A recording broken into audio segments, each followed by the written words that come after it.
Hello, Paul. Delighted to be chatting with you. Former bouncer, DJ, bodyguard, and now a well-respected teacher and educator. Delighted to be spending time with you, myself and Steve here. Thank you both. Thank you both for having me on. Hey, it's great to meet you, Paul. Yeah, it really is. And you're in Niagara Falls, Ontario, I believe, a place I've been to once. Okay. And I didn't know about the strip joints, though, I must admit, but you learn something new every day. I stayed in a hotel overlooking the falls, by the way. So I just thought I'd ask you about it. So tell us a bit about Niagara Falls, where you live anyway. I was actually born in Staten Island, New York. Long story. Father's from Scotland. My mother's from way up north in Canada, French Canadian. They met in the late 1950s. My father, a bit of a jump around guy. The family originally moved to Canada, and the story I was always told was that my grandmother moved them here from Scotland because she didn't want her sons to have to do the selective service when selective service was still mandatory. And then my father, being the guy he was, turned around and joined the army once they were in Canada. Yeah, so that was kind of weird on his part. And by the time that he had gotten out, his parents had relocated to New York. They were right in the city. We were in Staten Island, and from there, they kept contact. They got married. The deal was that they, the deal was they were eventually going to come back to Canada. I happened in the middle of that, so I don't really consider myself American, but I'm American by birthright. We've been here since I was a little boy, about 6 years old. Niagara Falls is a great town. You get a lot of American culture because we're right on the border. So a lot of the TV, a lot of the books, a lot of the influences that I had were shaped by American media. And I think you get to see a lot of things that you might not see otherwise, just because there's so many different tourists, there's so many different people coming to town. It's been interesting. It's still quite a small town. It's under 100,000 people. It's about 83,000. But the strip club, there used to be 8 of them in town at one time. And I know it's not a fashion. Yeah, it's not a big fashionable. It's not a big fashionable business right now. But I got out of university in 95. And like a lot of guys, I had a degree, but not too many skills. I'm about 5'11". I was about 230 pounds at the time. My only big hobbies were writing, going to the gym, and I had a martial arts background. So I started working as a doorman at one of the local clubs, and that turned into a journey that lasted about 20 years. It was meant to be a summer job, and I stayed a lot longer than I thought I would really do in that position. I'm guessing that the scenery must be great because you've got it's fantastic. Falls, and there's 3 falls, isn't there? Yeah. Yes. So I'm about 5 minutes away. So we can go there at any time. And it's kind of funny because, again, I'm sure it's the same thing as, I can see some of the landmarks behind you there, Steve, that I think people just don't appreciate what they're so close to. There was a time when, in my early teens, you don't really think about it. You forget what you're so close to. That's the lifeblood of this town. I mean, we've got casinos now, and they've got the tourism, but people were coming here mainly to see those waterfalls. So it's amazing to think that I couldn't tell you exactly what the number is at this time, but it was well in the millions of people to clog this little town every year to come see all those things. It gives you a different perspective on what kind of people come to visit. Is it like a wedding venue? A place where people go to get married and spend the honeymoon? Personally, I've never really understood that. Well, let's go get married by that big water thing. But that's definitely been a drawing point for years. There are quite a few chapels. Actually, if I walk out my front door, I'm one street behind Lundy's Lane, which is the major strip in town. And again, if I walk out my front door, there's a wedding chapel probably within 6 blocks of East Location. So again, this was something that was a big deal. I know there was a Niagara Falls Historical Museum for years, one of my favorite places to go. And you had the big sign-in book at the beginning. And it was kind of humbling to read, Abraham Lincoln, James Dean, Paul Newman, whoever had come to town and signed this. And I always, especially when you're younger, you don't have too much of a perspective on things. It's, what the hell are they all coming here for? But it's been a destination for people around the world to come and check out. Okay. We're going to talk in detail about the book, Down the Lane novel. Sure. But before we get there, tell us about your hobbies, what you do to relax these days. Again, I still like to hit the gym here and there. I still like to do a lot of writing with the teaching side. Been teaching now for about 7 years. I got into a lot more of the editing to go through my own work, to go through my students' work, to try and give them an idea of. I'm a big proponent of the idea that if you're speaking or you say something wrong, you can correct your words, or you can go back and say, oh, hold on, I didn't mean to say it that way. But with your editing, there's so much you can always improve. You can always go back and say, well, I should have said it this way. I should have said it that way. You also have the influences of other things that you've already read, other things that you've already written. I've been spending a lot of time trying to do that. I'm stuck unfortunately, in a situation now trying to finish the second book, and you're always going back and changing things and saying, well, I should do this, I should do that. Sometimes I think it's hard to find a time when you should stop and say, okay, I should just release this now instead of continuously playing with it. Yeah. We hear that a lot from different writers. It's just, again, I'm not thinking, I wrote the greatest thing ever, but you stuck with that idea that you don't always think you can improve. Yeah. And there has to be a time where you just say, okay, this is what it is. It's time to release it now. Yeah. So, well, talking about your book, Down the Lane, is this written as like memoirs or of the character Doc, or is like that an alter ego of you type of thing? Is it detailing your real experiences as a bouncer, or just explain a bit to us about it?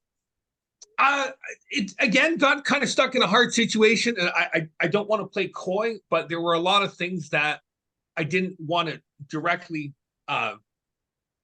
put out there. I don't want to give any illusion that I was a gangster, that I was doing anything that I shouldn't have done.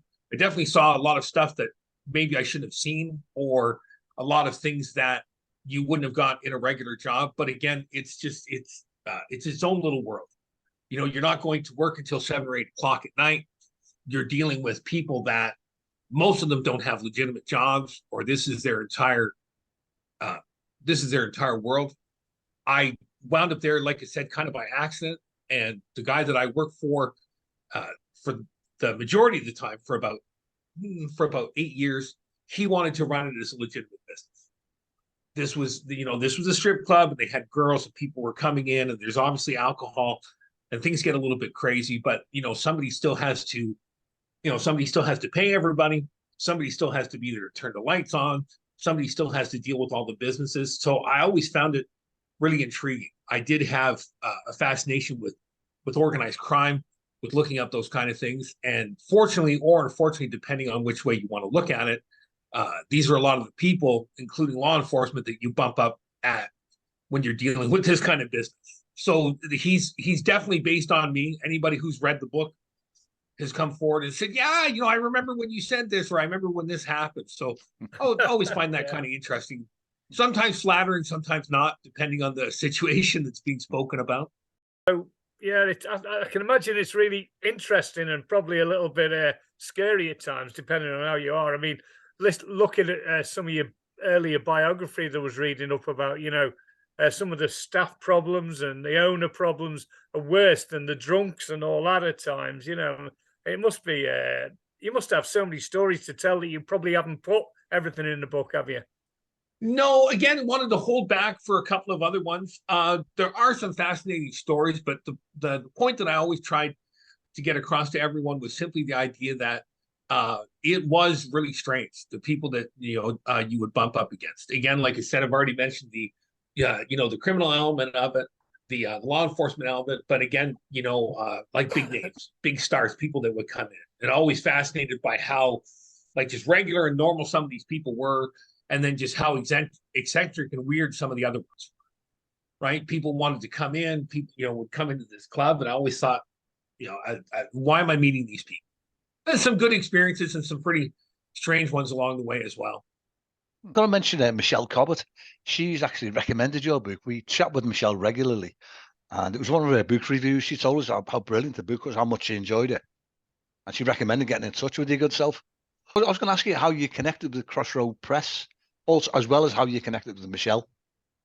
I started like everybody else. I was on Facebook. I started putting together an account, putting together some ideas, and unfortunately, I just found Facebook to be so negative just right off the bat. I had a strange experience actually with a gentleman in England. The book had been out less than a couple of hours, and there was no way he had read it yet. It just totally, totally lambasted me, took me to task. You know, this isn't real, that isn't real, and I got really upset with it and said, "Geez, that's a total stranger, why Paul. would somebody do this?" Did you know this guy? Is this a total stranger? No. I don't want to mention his name. Fair enough. He's a fairly well-known fiction crime writer in England, and I once the book had been out for a while, not to toot my own horn, so to speak, but I've had law enforcement and I've had people on the other side of the fence both say, yeah, this is pretty a pretty good portrait of how things happen, of how things are. And just I don't know why it went that way, why this guy was so quick to do this. So an acquaintance on Facebook said, go to Twitter and start meeting people on Twitter. So it started with a small account. I really worked at it, and I fell into a really great situation where I met people like Michelle, who obviously I've never met in person. Of course, I can't say I know that a lot about, but okay. And we met back and forth. They like your post, you like your post.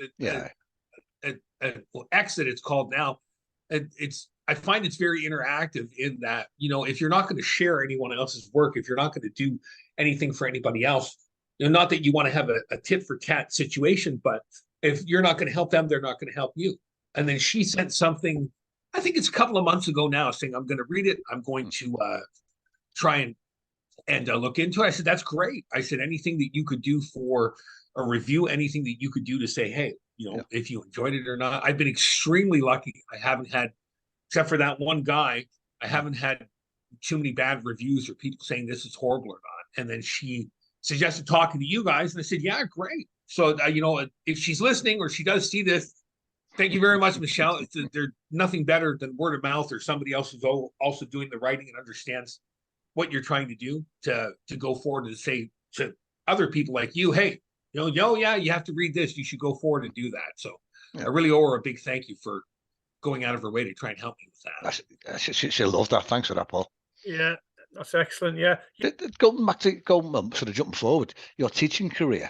Have you ever come across a student who got a similar perilous background such as you had, and maybe tried, use your knowledge and experience? I was thinking about this when you when you mentioned this in the questions that we were talking about. Yeah.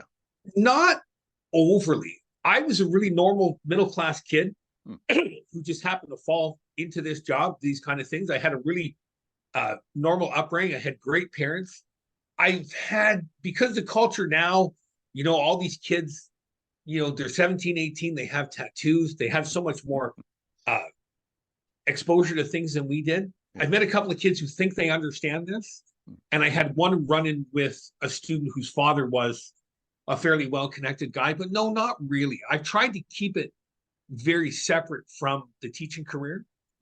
And unfortunately, learned the hard way. One of the biggest things that happens now is these students get you as the teacher for the year, and they go home and they Google you. Oh. And if you go home and Google me, one of the big things that pops up is the book. So I get a couple slide looks from a couple of the kids. And I always have to say that this is very separate from what I'm doing right now. This is a whole different deal. And I'm not ashamed of it, but I have tried to keep the two of them separated. I was at a great school named RICC, fantastic principal named Patrick Fife, great guy who really mentored me and brought me forward. We were sitting in a meeting one day. He said, "Oh, you've written a book. Can we add it to the school curriculum?" I said, "Well, you should probably go read it before you get that kind of idea going on." So try and keep them separated a little bit. Most of the kids I've dealt with are athletes. So some of them are borderline from that background, but no, not really. I've been very fortunate in that. I would never, I don't have a ton of regrets, but some of the things that were done and some of the wasted time, I would never talk anybody into going that. But if you go that route and you came out with what I did, it's not all that bad. Okay.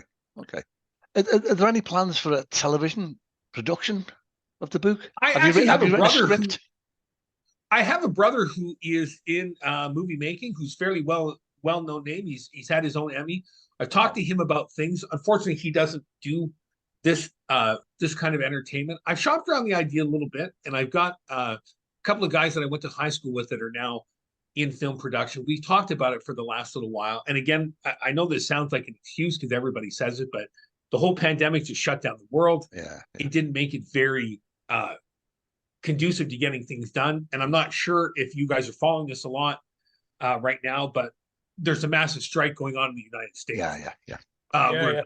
None of that stuff is getting done. I just saw my brother on what's today? Thursday? Just saw my brother, yesterday. For the first time in a couple of months. He's based out of Toronto. And, they haven't been working for months. They're trying to get all this done. And I don't know a lot about that, but I can understand the idea of content and the idea that they're trying to get what they think is, fair payment for their work. So I don't know how much longer that's going to run for. That's definitely put a little bit of a crimp in the idea of going forward and talking to anybody. The few people I have said, yeah, we have to deal with this right now. Okay. But best of luck with that moving forward. I'm sorry? I'm just saying, but best of luck with that moving forward. Oh, yeah, no, like I said, I've had a lot of people saying, I've had some flattering comments saying, it writes out like something that you could see on the screen. It presents itself as something that you could do small scenes with. So we've already got a couple of ideas of blocking 4 or 5 ideas and saying this is what it would look like. We've been trying forever, but the logistics of it haven't come together. I've always wanted to have something to represent Niagara Falls. This is one of the big ideas when it first came out with the book. Steve was asking earlier about the town and all that. Your novels are always based in New York, or they're based in London, or they're based in Los Angeles.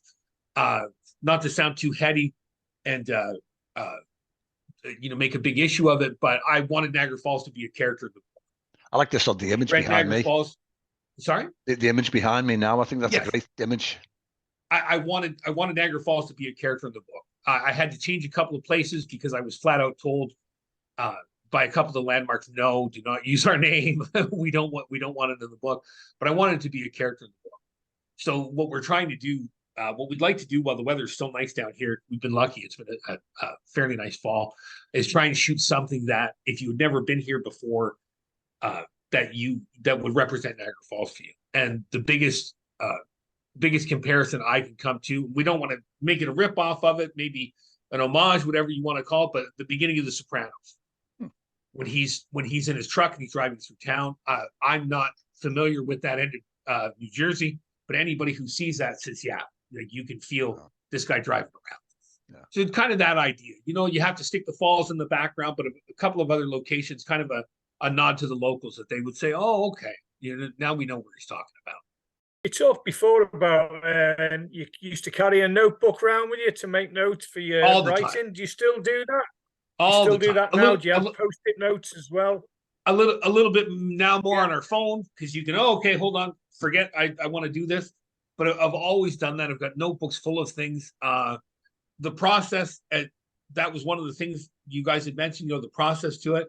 I just old-fashioned taking a pen and saying, okay, well, maybe we do this. And again, I've never held a big structure to mine. I know people that sit down and you have your working space and you say to yourself, I'm going to do 90 minutes every day. Maybe it's because I'm still fairly new at this. I've never been able to do that. When it's time to write or it's time to hit something, then I'll grab it, I'll start writing things down, and then go back and look at it later. But always there's notebooks around everywhere, in the car, in the bedroom, beside the couch. Oh, hold on, this is a great idea. We'll put this down. That's always been my preferred method to do it. Yeah, so you've got the nucleus of some ideas in there, but when you decide which way it's going to go, you just get in there and put it in your notebook and then put it to keyboard later, I suppose. Yeah, that's always been my preferred method. Again, to sit down and this was a big thing. I haven't seen a lot of it on X lately, but this was a big thing a couple of years ago. You get from the writing books, are you a plotter or a pantser? Or are you just kind of flying by the idea, or are you putting the plot in? And I've had the idea and the plot in my head for years, ever since I was doing this kind of work. But as far as doing that, no, that's not me. I would like to take that idea later on and then, add 4 or 5 things to it, or say, okay, well, what more can we do with this guy, or this guy doesn't need to be included. We can scratch this character out. But as far as putting it together in those terms, no, I'm happier with just scribbling things down, which seems to really annoy some people when they go back and they do it. They have to have a full outline. That's just not something that works very well for me. Yeah, it's each to their own, isn't it? Simple as that. Yeah, it's whatever you prefer, basically. Yeah. Again, you know what? I don't have any problem with it. There's another acquaintance, another local writer who's done some great work, who's had a couple of different books out. A lady named Teresa, who she has written some fantastic books, and I talked to her about this because I said people kept saying, you have to put more structure and you have to do this.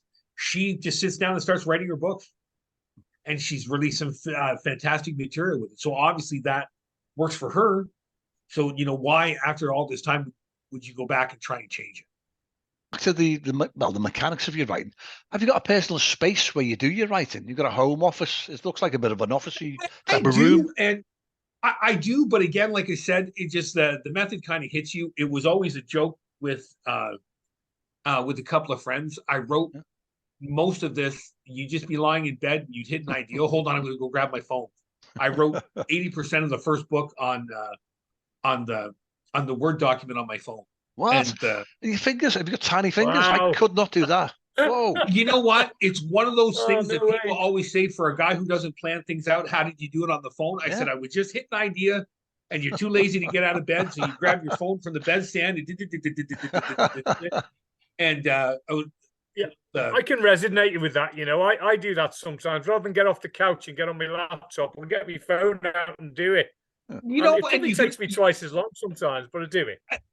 Again, like Terry just mentioned, it drives some people crazy. I would much prefer to have the notebook, but there were times when I had something specific set in my mind. I would just grab the phone and set it off. Yeah. And then, I'd always get a note back from the editor saying, you couldn't sleep last night. You sent this at like 3:30 in the morning. I said, well, you know what? I said, that's when it hit me to finish off that chapter. Yeah. Get it while it's hot. You know what? Again, I think that idea, again, always having the notebook with you, always wanting to have the clear idea. If this is when it's in your head, this is the time you should write it. I'm not against that. It's 9 a.m. or it's 2 in the afternoon. Sit down, but if you've got nothing to contribute to the process at that time, you're just sitting there marking time. Okay. Yeah, absolutely. So from me, finally, what advice would you give or tips would you give to someone who's a brand new writer and he wants to write a book similar to yours? Again, you know what?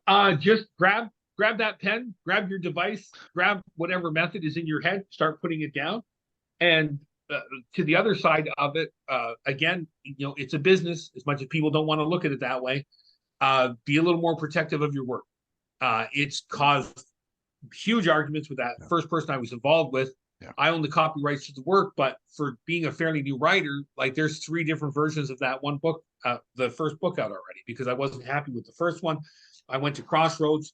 I don't think Crossroads did a bad job. I really was happy with them taking me on, but even that one, there are some things that I could have been taken care of.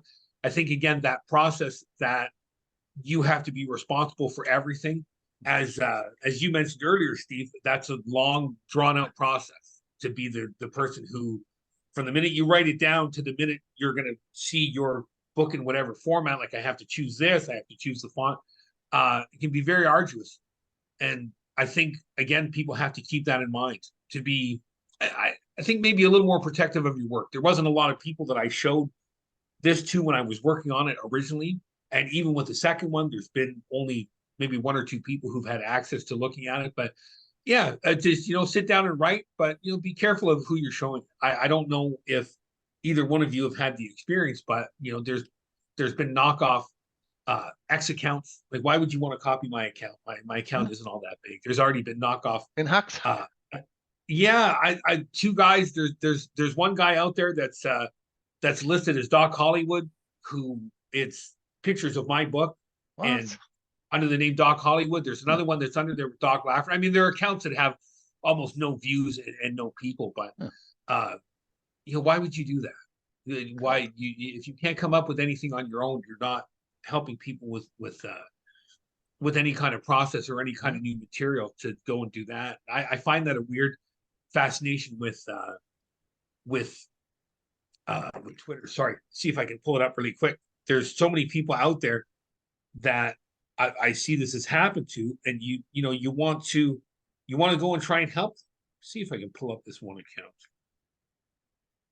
No, unfortunately, I can't. But again, someone else who's become a big supporter on Twitter, lady named Raelle Logan.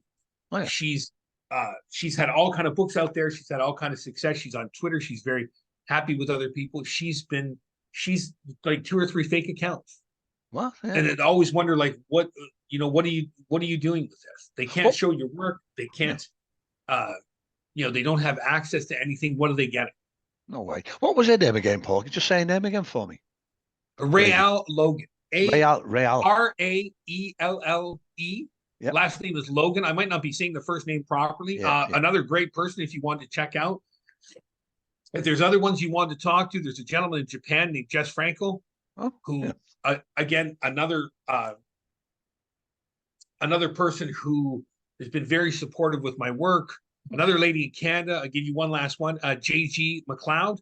JG. Someone else who's been very. I know. Supportive. We're friends. We are you? We know each other. Great lady. Yeah. She was someone early on who wrote a very well thought out process of the book of describing that some of the things that I mentioned, that it was fascinating for her to not living too far away to be able to see the ideas that were brought forward, right?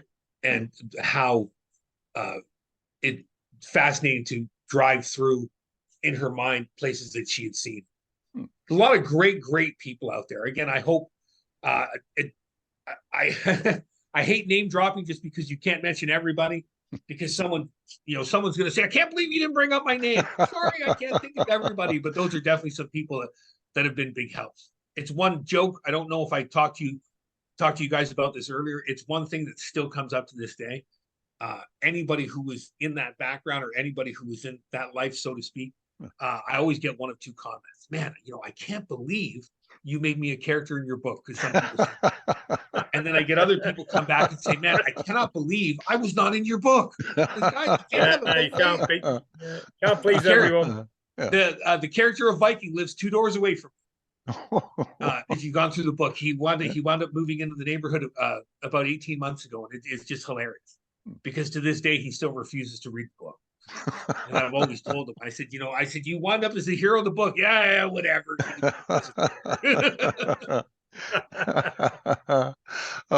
Excellent. That looks like time has caught up with us. But Paul, it's been an absolute delight chatting with you. And let's say maybe book another one when part 2 is released. Fantastic. Whenever you guys are ready. That'd be great. Brilliant. Excellent. Yeah. But for now, Paul, cheers, mate.